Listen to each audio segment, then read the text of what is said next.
students, welcome to my channel Commerce and Economics classes. Plus 2 business studies में हम chapter कर रहे थे ट्रेनिंग एंड डेवलपमेंट। इसका हम मीनिंग कर चुके थे और इसके हमने फीचर्स किए थे। आज की इस वीडियो में हम करेंगे नीड ऑफ ट्रेनिंग। इसको हम इम्पोर्टेंस भी कह सकते हैं ट्रेनिंग की।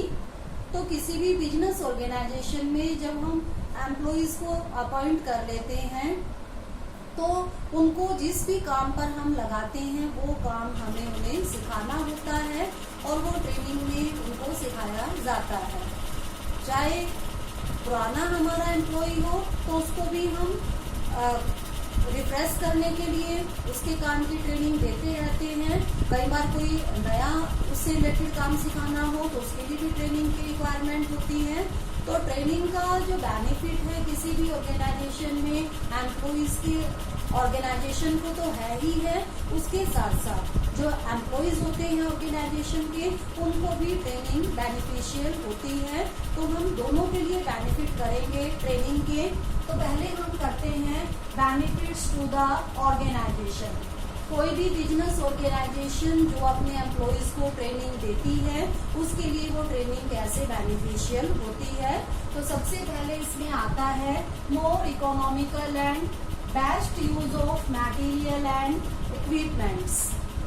जो भी हम एम्प्लॉइज अपॉइंट करते हैं चाहे वो लोअर लेवल पर हो तो वो मशीनों को यूज करते हैं, अगर मिडल लेवल पर है तो वो दूसरी टाइप की मशीन्स जैसे कंप्यूटर हो गए, टाइपराइटर हो गए या और मशीन्स हो सकती हैं जो उनको यूज करनी पड़ती हैं। तो हर एक एम्प्लॉय को किसी न किसी तरह की मशीनरी का यूज करना होता है।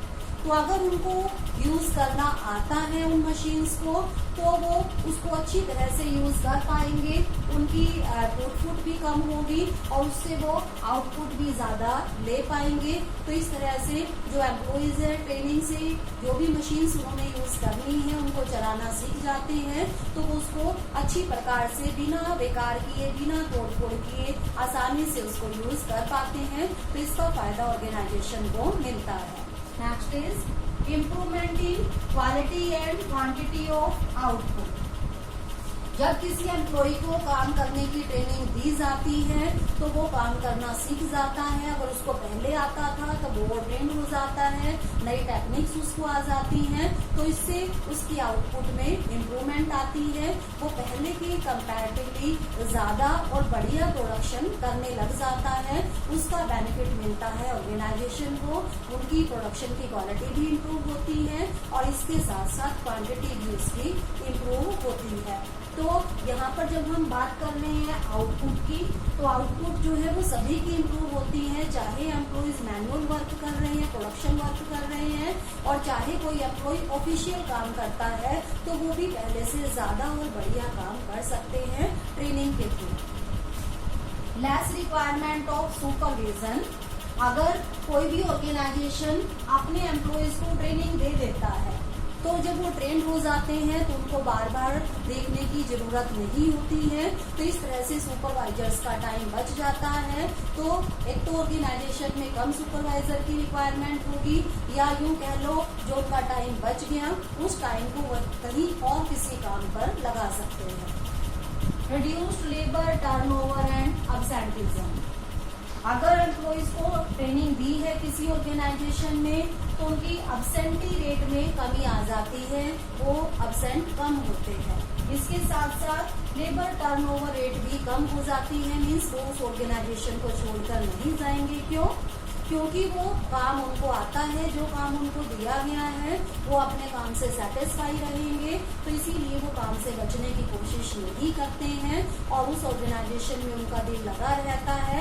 तो ना ही वो ऑर्गेनाइजेशन को छोड़कर जाते हैं और ना ही वो ज्यादा एब्सेंट होते हैं। Improvement in adaptability. अडेप्टेबिलिटी जो उनकी सीखने की कैपेसिटी होती है एम्प्लॉइज की वो भी इम्प्रूव होती है ट्रेनिंग से। अब हमने किसी काम की उनको ट्रेनिंग दे दी, वो काम उनको आ गया तो जब हम आगे उससे नेक्स्ट स्टेप उसका सिखाएंगे तो उसको आसानी से कैप्चर कर लेंगे, आसानी से उसको सीख जाएंगे काम को। तो इस तरह से उनकी सीखने की जो कैपेसिटी है वो भी इम्प्रूव होती है। तो इस तरह से किसी भी ऑर्गेनाइजेशन को बेनिफिट है ट्रेनिंग का, और इसके साथ साथ एम्प्लॉइज को भी बेनिफिट है। तो एम्प्लॉइज बेनिफिट में सबसे पहले हम करेंगे increase in capacity and efficiency.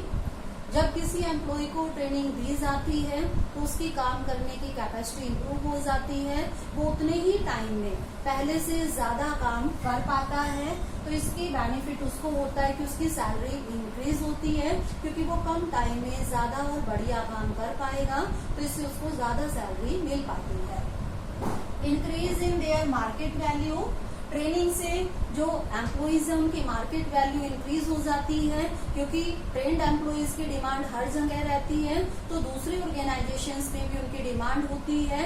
अगर वो कभी किसी कारण से ऑर्गेनाइजेशन चेंज करना चाहे तो उनको इजीली कहीं पर भी कोई भी जॉब मिल जाती है, तो इस तरह से उनकी मार्केट वैल्यू इंक्रीज हो जाती है।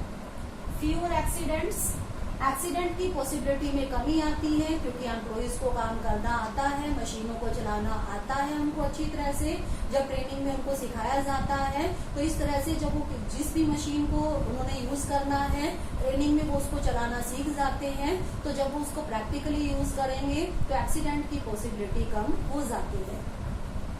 जॉब सेटिस्फैक्शन, किसी भी पर्सन को सेटिस्फैक्शन अपनी जॉब से तब मिलती है जब जो काम उसको आता है वही काम उसको करने को दिया जाए। अगर नहीं भी आता है तो अगर उसको सिखा दिया जाए तो वो काम उसको आ जाता है और वो सेटिस्फाई रहता है, यही बात इसमें होती है। तो ट्रेनिंग के थ्रू एम्प्लॉइज को जो काम दिया जाना है वो काम उनको सिखा दिया जाता है, तो इस तरह से वो अपने काम से सेटिस्फाई रहते हैं, उसमें उनका मन लगा रहता है और वो अच्छे तरीके से काम करते हैं। तो इस तरह से जो ट्रेनिंग है उसका बेनिफिट केवल ऑर्गेनाइजेशन को ही नहीं है, एम्प्लॉइज को भी उसका बेनिफिट होता है। तो ट्रेनिंग पर हम कहते हैं कि जो इन्वेस्टमेंट की जाती है वो एक्सपेंसेस नहीं है, वो वेस्टेज नहीं है, बल्कि वो एक तरह से इन्वेस्टमेंट है जिसका रिटर्न इन फ्यूचर मिलने वाला है, इंक्रीज कैपेसिटी के रूप में और इंक्रीज्ड एफिशिएंसी के रूप में किसी भी ऑर्गेनाइजेशन को मिलता है।